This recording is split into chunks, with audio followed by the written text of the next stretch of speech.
The show begins in 1968 on a live TV discussion set where two epidemiologists discuss the possibilities of a pandemic. Dr. Newman thinks a fungal pandemic is more of a threat to humankind rather than a viral one. As an example, he talks about a species of fungi that infects ants, floods their brain with hallucinogens, and ultimately enslaves them. Dr. Newman then states that if the world were to get warmer, fungi could evolve to affect the human population in billions. The discussion ends in a somber tone as the epidemiologist points out that there is no cure for a fungal pandemic. The story then jumps to 2003, where we meet a teenager, Sarah Miller, in Texas. Sarah wakes up for the day and then makes sure her father, Joel Miller, gets up, too. As it is his birthday, Sarah prepares breakfast for the both of them. It is evident that Joel has little time for his daughter, or himself. Soon, Joel's brother, Tommy, joins the duo for breakfast. The two brothers are builders and often work late into the night, promising his daughter to be home by 9.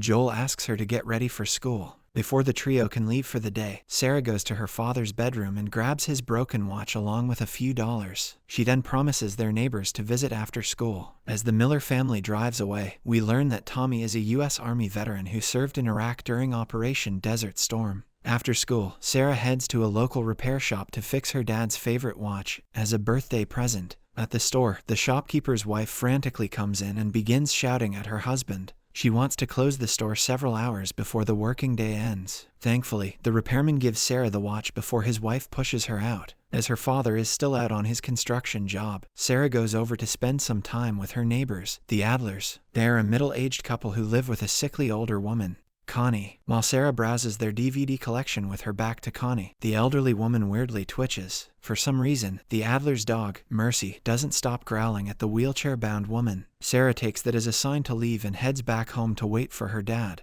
That night, her father comes home an hour later than expected and without a birthday cake. He swears to get one the next day, and Sarah gives him his present, the repaired watch. Later that night, Joel gets a call from Tommy asking his older brother to bail him out of jail. Joel puts Sarah to bed and leaves to fix his brother's mess. 3 hours later, Sarah wakes up all alone to the loud sound of sirens, helicopters, and screams. She notices the neighbor's dog, Mercy, slamming on her window. She then goes outside to get the dog back to its home. But the dog refuses to go anywhere near the Alder's home and runs away. Confused, the teenager goes into her neighbor's house where she finds Mr. and Mrs. Alder being attacked by Connie. The elderly woman gnaws at their flesh with a mouth full of creepy fungal tendrils. Then, she turns towards the teenager and chases her out of the house. Thankfully, Tommy and Joel show up just in time. After beating Connie with a wrench, the Miller family get into their car and flee in the direction of the nearest highway. On the outskirts of Austin, they find the highway blocked by traffic and the alternative pathway blocked by the army. Joel and Tommy make plans to go through town and pick up on the interstate on the other side. As they make their way downtown, a massive airplane crashes onto the street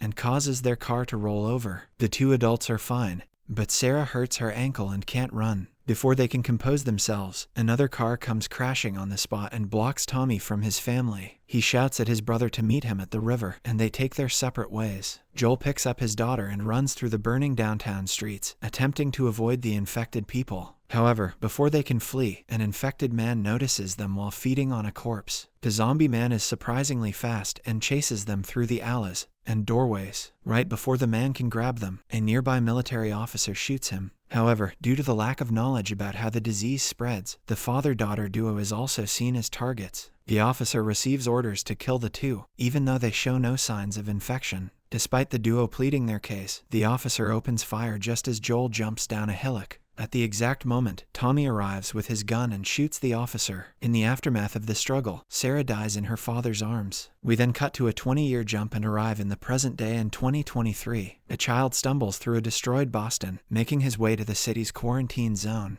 When the kid passes out right in front of the gates, 2 guards rush towards the spot and take him straight to the hospital. Here, a doctor notices a cut on his leg and tests him using a machine. As the indicator in the machine turns red, one of the guards gives the kid an injection and tells him that he's safe. Meanwhile, inside the Boston quarantine zone, a group of workers, which includes Joel, burn dead bodies on the streets. A truck brings in several more dead bodies, one of which belongs to the kid we saw in the last scene. When one of the workers says she can't burn this body, Joel picks it up and dumps it into the fire. In this apocalyptic world, Boston is governed by an authoritarian organization called the Federal Disaster Response Agency, or FEDRA. They keep the city safe by enacting strict rules and making sure no one carrying the infection enters within city limits. On the other hand, a rebel group named Fireflies wages a guerrilla war against the authoritarian regime. Our hero now primarily works various odd jobs and earns ration cards to feed himself. He also smuggles things in and out of the quarantine zone. After finishing his work with the dead bodies, we see Joel smuggle pills to a soldier in exchange for more ration cards. The two also talk about getting Joel a car before parting their own ways. We then meet Joel's partner, Tess, who is being held against her will by another smuggler, Robert. Tess purchased a car battery from Robert, but he sold the battery to someone else despite taking her money. However, she promises not to seek revenge against the scammer if he lets her go. Just then, a bomb blows up nearby, and she escapes to the streets outside. The next morning, Tess breaks the bad news about the battery to Joel. Tommy has been missing for nearly a month after making a trek to Wyoming. Worried about his brother, Joel wants to get a vehicle to search for him. The two then plot to track down the car battery and steal it back for themselves. Meanwhile, in a building occupied by Fireflies somewhere in the zone, we are introduced to a rowdy teenager named Ellie, who is chained to a radiator. A month ago, she escaped a FEDRA military school and was later bitten by an infected person. The Fireflies soldiers scooped her up from the streets and subjected her to numerous daily tests.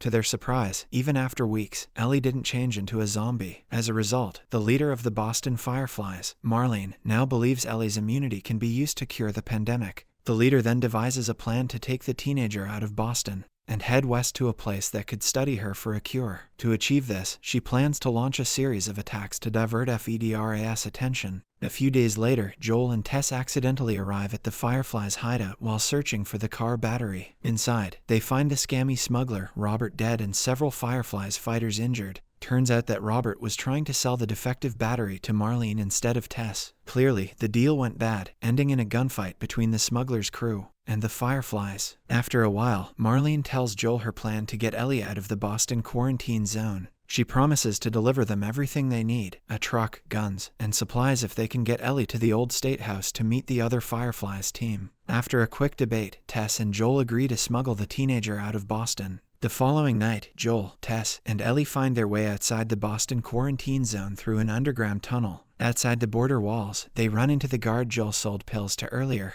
who pulls a gun on them, ordering them to get on their knees. He begins to test the group to see if they're infected. Tess and Joel are clean, but Ellie stabs the soldier before he can get a read on her. To stop the incident from escalating further, Joel stands between the soldier and Ellie. He then has flashbacks to 20 years ago when he lost his daughter in a similar scenario. Refusing to witness another child being killed, Joel tackles the soldier and punches him until he's dead. Meanwhile, Tess sees that Ellie's test ended up being positive. In response, Ellie claims that she was bitten.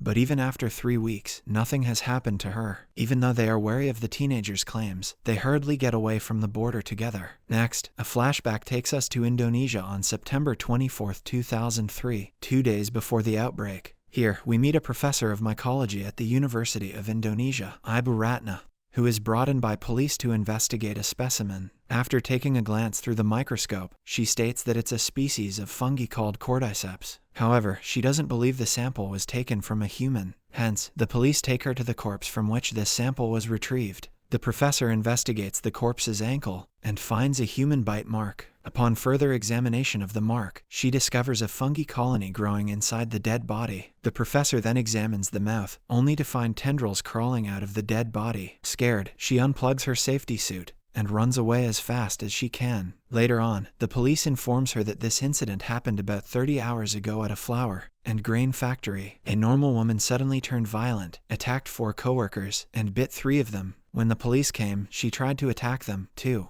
which led the police to shoot her. The people that were bit also had to be executed soon after. However, the person who bit the woman and 14 other workers at the factory are missing. It seems like a nightmarish outbreak is only a few steps away. On top of that, Professor Ratna states there's no way to make a vaccine or medicine for such fungal infections. She suggests that the only way to stop a full-scale outbreak is to bomb the city and everyone in it. Back in the present day, Ellie wakes up to a wary Joel and Tess, who continue to watch over her for any signs of infection. The older pair eventually get Ellie to admit she is immune to cordyceps infection. While Joel is apprehensive about the information, Tess seems hopeful that they may discover a cure for this pandemic. Soon afterwards, the trio begins their journey through the infected part of Boston to deliver the teenager to the Fireflies. Tess and Ellie have a conversation where the teenager reveals that she once snuck into a mall and got bit. Soon, they arrive at a flooded hotel with the aim of getting to the top floor for a better view of the city. After climbing 10 floors up the hotel, their path is blocked by rubble. Tess goes up to investigate while Joel and Ellie are left alone for the first time. Striking an awkward conversation,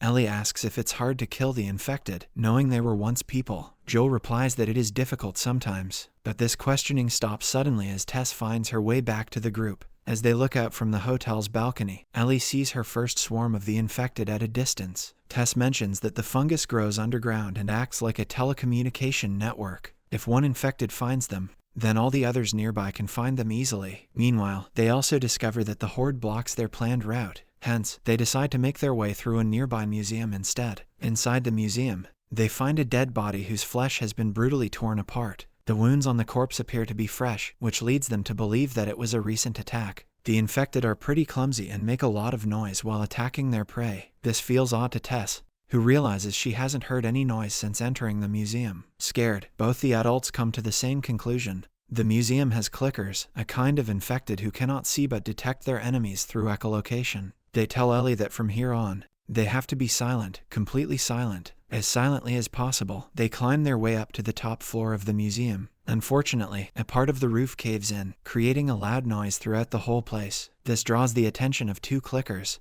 who quickly arrive at the same spot as the trio. Trying to avoid any further attention, they freeze on the spot like statues. However, Ellie makes the slightest of noises, which leads the clicker right to where she is standing. Joel and Tess shoot at the clickers while the unarmed Ellie hides. After a brief gunfight, Joel finds Ellie and tries to lead them to safety but accidentally steps on a piece of glass. A clicker comes barreling toward them and falls on both of them. While Joel shoots the clicker, it manages to bite Ellie on her arm. The 2 of them finally manage to kill one clicker. As soon as they get up, the other infected jumps right at them. Fortunately, Tess sticks an axe in its head, and then Joel shoots the creature dead. Once both creatures are down, the trio regroups and checks each other for injuries. Ellie has been bit yet again and in the same spot as the old bite. Then, they climb out of a window and across the building through a makeshift wooden bridge. Soon, they arrive at the state building, which the Fireflies use as a base. Joel finds nothing but an empty truck and a body covered in blood in the compound. Inside, they see all the Fireflies fighters dead on the floor. One of the rebel fighters got sick, which led to a fight breaking out among them and ended up with everyone losing their lives. But Tess remains determined to find where the Fireflies are taking Ellie. On the other hand, Joel asks her to give up so they can travel back home. Frustrated, the woman shouts that the quarantine zone is not her home,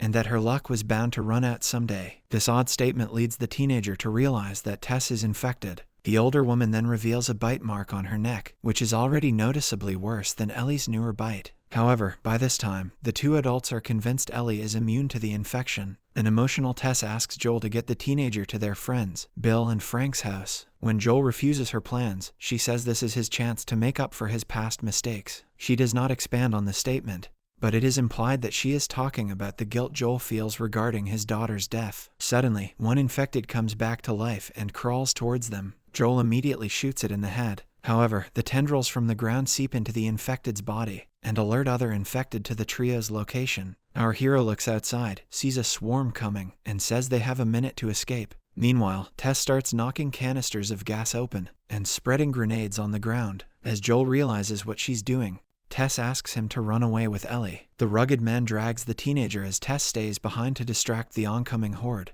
As the swarms of infected rush in, Tess attempts to flick her lighter to set them all ablaze, but they run past and she can't get her lighter to fire. However, she does draw the attention of one infected, who gets directly into her face. The tendrils coming out of his mouth enter hers while she continues to attempt to light a fire. The flame finally comes with one flick, blowing up Tess and the other infected. Outside, Joel and Ellie move on from the burning State Hall building. Joel is understandably upset as he loses one of his closest friends. On the other hand, Ellie begins to realize the true horrors of the real world outside the quarantine zone. Subscribe for more videos like this, turn on the notification, and leave 1,000 likes or 100 comments if you'd like us to continue part 2. Thank you.